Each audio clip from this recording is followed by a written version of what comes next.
آپ کو خدا ابھار رہا ہے.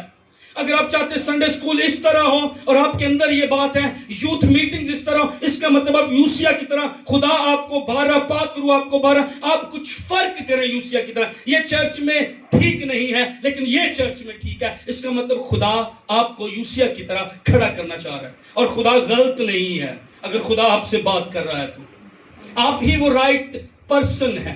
اس نوجوان بادشاہ کی طرح, نوجوان زبردست کے ہاتھ میں تیروں کی طرح ہیں, آپ خداوند کے ہاتھوں میں ایسے ہیں. آمین. اس نے کہا نہیں ہیکل میں یہ نہیں ہوگا. اور اگر آپ کے اندر یہ بات آ رہی ہے, اس کا مطلب خداوند چاہ رہا ہے کہ آپ وہ کام کریں. آپ تبدیلی کو لے کر آئیں, آپ ایک چینج کو جو ہے وہ لے کر آئیں. اس نے پہلا کام یہ کیا, اس نے مذبے ٹھائے, اونچے مقاموں پر اس نے وزٹ کیا. اس نے اونچے مقاموں کو جو ہے وہ اس نے ڈھا دیا. اس نے یہودا کو پاک کر دیا بالکل. اس نے جادوگروں کو ختم کر دیا. اس نے وہ جو افسون کر, کلام میں لکھا تو جادوگرنی کو جینے نہ دینا. یہ میرا اور آپ کا ٹاسک ہے. شرارت کی روحانی فوجوں کے خلاف میں اور آپ ہاتھ اٹھا کر دعا کریں. میں اور آپ روحانی عالم میں جو قوتیں ہیں ان کے خلاف ہاتھ اٹھا کر دعا کریں. دعا کریں, روزے رکھیں, دعا کریں, سٹینڈ کریں, کھڑے ہو جائیں. خدا کریے میں جادوگرنی کو جینے نہیں دوں گا, میں جادوگروں کو جینے نہیں دوں. اور اس نے یہ کام جو ہے وہ کیا. اس نے تبدیلی کو یہودا کے اندر یہ لے کر آیا اور اس نے ہیکل کو دوبارہ سے مذہبوں کے لیے تیار کیا. وہاں پر قربانی ہو, وہاں پر خدا کی آگ جلے. ایک جوان بیٹا اور ایک جوان بیٹی ہوتے ہوئے خداوند آپ سے یہ کلام کر رہا ہے. آپ خداوند کی حضوری چرچ لے کر آئیں گے. میں اپنے پاسٹر کا ساتھ دوں گی, میں اپنے پاسٹر کا ساتھ دوں گا. ہم خداوند کے جلال کو جو ہے وہ لے کر آئیں گے. میں حیران تھا, اس نے اپنی فوج نہیں بڑھائی, اس نے اپنے رتھ نہیں بڑھائے, بلکہ اس نے وہ رتھ بھی جلا دیے اور وہ گھوڑے بھی جلا دیے جو آسمانی فوج کی پرستش کے لیے تھے. اس نے ان رتھوں کو اور اس نے ان گھوڑوں کو بھی ختم کر دیا جو آسمانی فوج کی ورشپ کے لیے استعمال ہوتے تھے. اس نے اپنے لیے فوج نہیں بڑھائی, اس نے اپنے لیے رتھ نہیں, اس نے کوئی گھوڑے نہیں خریدے کہ میں ملٹری پاور میں اس وے میں سٹرونگ ہو جاؤں, میری اتنی فوج ہو جائے. اس کا ایک ہی, اس نے پہلا رخ کدھر کیا؟ ہیکل کی طرف, چرچ کی طرف. آپ کا رخ پہلا خدا کے گھر کی طرف. میں اتوار کی عبادت نہیں مس کروں گا. آج کے بعد میں خداوند کے گھر میں پایا جاؤں گا, میں خداوند کے گھر میں موجود ہوں گی. وہاں سے مجھے مکاشفہ ملے گا, وہاں میں خداوند کی حضوری کو لوں گا, وہاں میں خدا کے کلام کو اپنے لیے لوں گا. آمین آمین ہاللیلویا. دوسرا کام کیا ہوا؟ جب یہ ہیکل کی طرف رخ کرتا ہے تو ہوا یہ, میں آپ کے سامنے پڑھوں گا. ایک تو ہیکل کی مرمت ہونی شروع ہو گئی, 8ویں آیت. اور سردار کاہن خلقیہ نے صافن منشی سے کہا کہ مجھے خداوند کے گھر میں توریت کی کتاب ملی ہے. اور خلقیہ نے وہ کتاب صافن کو دی اور اس نے اس کو پڑھا. اور صافن منشی بادشاہ کے پاس آیا اور بادشاہ کو خبر دی کہ تیرے خادموں نے وہ نقدی جو ہیکل میں ملی لے کر ان کارگزاروں کے ہاتھ میں سپرد کی جو خداوند کے گھر کی نگرانی رکھتے ہیں. اور صافن منشی نے بادشاہ کو یہ بھی بتایا کہ خلقیہ کاہن نے ایک کتاب میرے حوالے کی ہے, اور صافن نے اسے بادشاہ کے حضور پڑھا. اس کے دور حکومت میں شاید میں کہہ رہا ہوں شاید وہ 57 ایئرز کے اندر وہ گم ہو گئی تھی وہ کتاب, جس کے دادا اور اس کے باپ کا دور حکومت تھا. کلام ہی نہیں ہے لوگوں کے پاس, کلام پڑھا ہی نہیں جا رہا. ہیکل میں تو بتوں کے مذبے, یہ سیرتیں وہاں پر قائم کر دی گئی ہیں. کلام کے بغیر, خداوند کی آواز کے بغیر اتنے سال قوم نے گزار دیے. اور یہ شخص کھڑا ہوا, نوجوان شخص, اس کا پہلا رخ ہیکل کی طرف, اور ہیکل کی مرمت, ہیکل کی صفائی کرتے ہوئے شریعت کی یہ توریت کی یہ کتاب, یہ کاپی جو ہے انہیں وہاں سے یہ ملی. بزرگوں نے کلام پڑھنا, کلام سننا چھوڑ دیا, انہیں پتہ نہیں تھا اور یہ گم ہو گئی تھی. مجھے افسوس ہے اسی تھکے نہیں ہیں.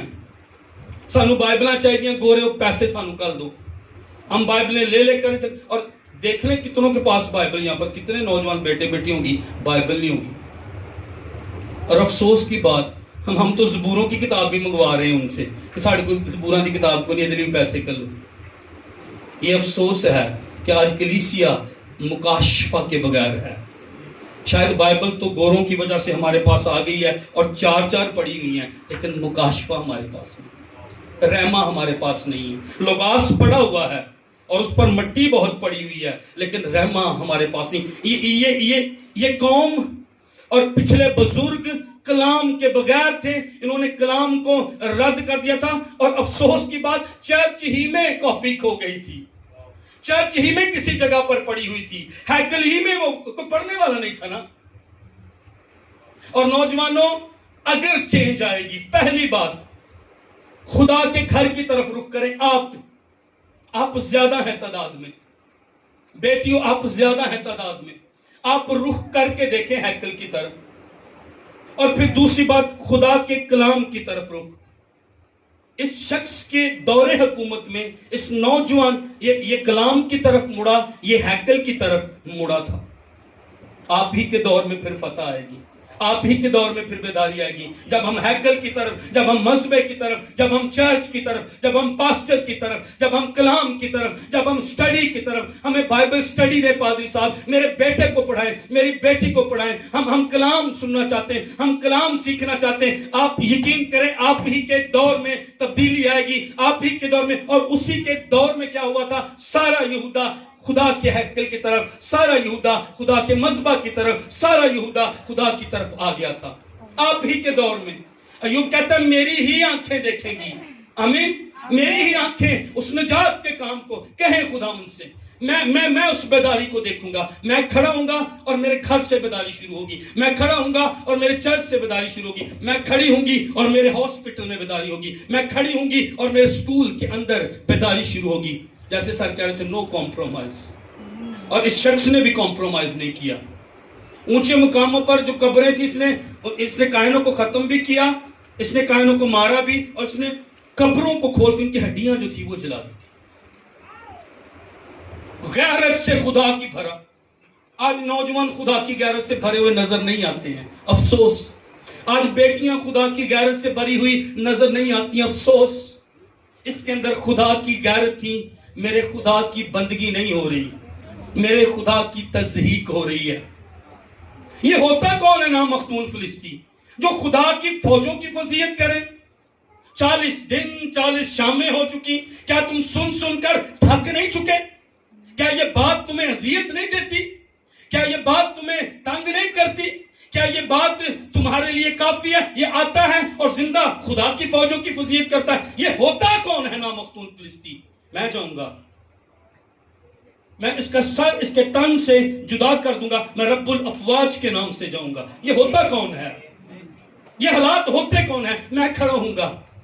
ہاں میرے باپ نے بدکاری کی، اوکے. ہاں میرے دادا نے بدکاری، اوکے. ہاں ہمارے گھر میں شراب بن رہی تھی. ہاں میرا باپ جادوگر تھا. ہاں ہمارا یہ مال تھا، کوئی بات نہیں. لیکن میں کھڑا ہوں گا، میں اپنے خدا کے ساتھ کھڑا ہوں گا. یہ ہوتا کون ہے؟ اور کیوں میری اور آپ کی بےزتی ہو رہی ہے کہ ہمارے پاس آئے شراب لینے کے لیے؟ ہمارے پاس آئے کوئی جادوگر ہے. 2008 میں خداوند نے ہمیں بوجھ دیا اور ہم تقریباً شانتی نگر میں 10 پادری صاحبان اس بات کے لیے کھڑے ہوئے. 2008 میں ہمارے ایک پاسٹر تھے جو میرے چرچ کے پاسٹر تھے. 2009 میں خداوند مجھے اسی چرچ میں ایز اے پاسبان خداوند نے یہ فضل کیا، موقع دیا. 2008 میں ہم نے پورے شانتی نگر کو، جو 25-30 ہزار کی آبادی کا گاؤں ہے، سارے مسیحی ہیں، تو خدا نے یہ بوجھ دیا کہ ہم روزہ رکھیں اپنی قوم کے لیے، ہم دعا کریں. اور ہم آج تک دعا کریں. ابھی بہت سارا کام ہونا ہے، ابھی وہ تبدیلی نہیں آئی جو ہم دیکھنا چاہتے ہیں. لیکن مجھے اچھی طرح یاد ہے آج ہمارے گاؤں میں کتنے جادوگر تھے، لیکن وہ نہیں ہیں. ہم ایک دن دعا میں ٹھہرے ہوئے تھے پادری صاحبان ساتھ مل کر، اور اگلے دن ہمارے پادری صاحب ہیں جن کے چرچ میں میٹنگ ہو رہی تھی دعائیا، ان کا وہ رشتہ دار جادوگر وہ انہیں ملا. وہ کافی دور رہتے ہیں. انہوں نے کہا آپ میرے لیے کیوں دعا کرتے؟ ہم جادوگروں کے نام لکھ کر ان کے لیے دعا کر رہے تھے. خدا نے یہ جادوگری چھوڑیں، ان کو تو تبدیل کر، یہ کام ختم ہو. یہ کلنک ہے، یہ بےزتی ہے ہماری کہ لوگ پاسٹر کے پاس آنے کی بجائے جادوگروں کے پاس آئیں، یہ ہماری بے عزتی ہے۔